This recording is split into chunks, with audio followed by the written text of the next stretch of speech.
Hi, this is Suzanne, and in this video I'm going to show you how you can use a double massage ball like this to help release tension at the base of your skull that could be causing a tension headache or tightness in the back of the skull. So let's get to it. I like to use a textbook about 1.5 inches or 2 inches thick. Do I have anything here? You know, I might try this wedge. You want it to be straight across, like not a wedge, but we'll see if this wedge works, because basically the angle of the pressure into the ball, I'll actually show you, it'll slip out, so it's a little bit harder to pin it down. So you want to be on a firm surface, so if you can be on the floor on a mat. If I place the ball at the base of my head, so right about here, so my base of my skull is right here, my neck is here. You don't want to be in your neck because that will just further kind of crunch into that area. You want to be right perched at the base of the skull. So if I don't have anything underneath it, it just like slides and pulls in my hair. That is not helpful at all. So let's see if this wedge works, but you'd want to use a textbook at home. Okay. Ooh, I do have some tension in these muscles back here. I had a tension headache last week.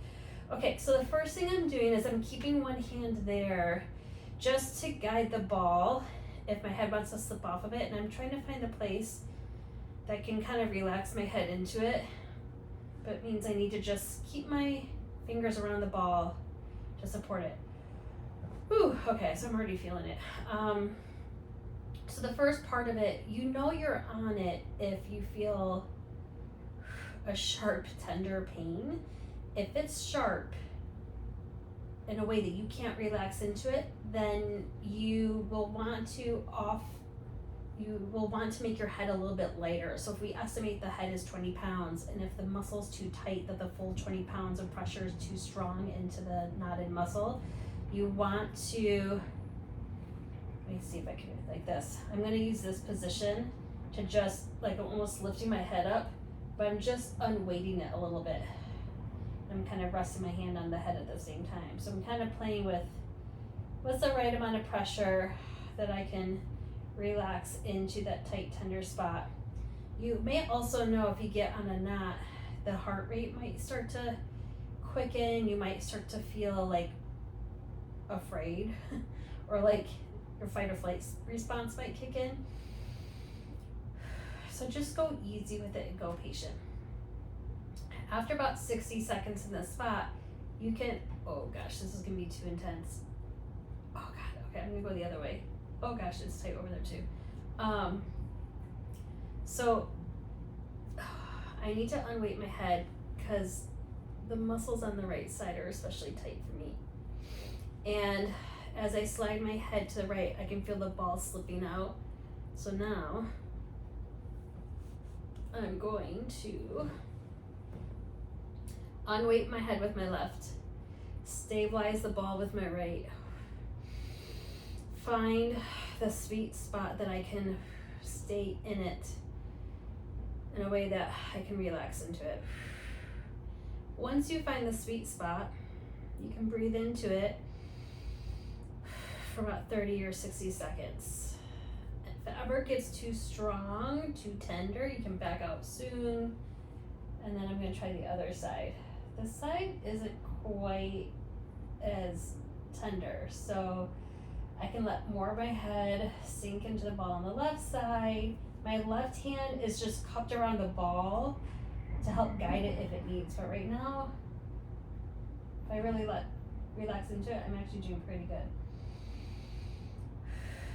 You'll periodically hear or see me take a full breath in and out, and that's to tap into the relaxation response of my exhalation to release that tension.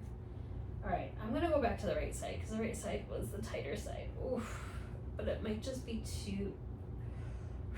too much for me today. Okay, I'm just pulling up my head with a little bit more pressure.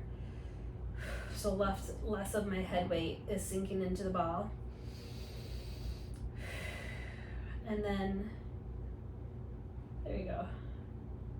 Usually takes a good 2 or 3 full releasing exhalations for the body to relax into that spot so that the knot can release its pressure. All right, I'm gonna remove the ball, let my head rest. In this case, it's on the wedge, otherwise it could be on like a small textbook. And then just take a couple side to side rocking motions to just release any lingering tension before you turn to the side. And then use your arms to come back up to a seated position. Ooh, that was intense. So I hope you find this video helpful in specifically learning some techniques or tips in using a double ball like this to release muscle tension at the base of your skull. I hope you enjoyed watching and stay tuned for more.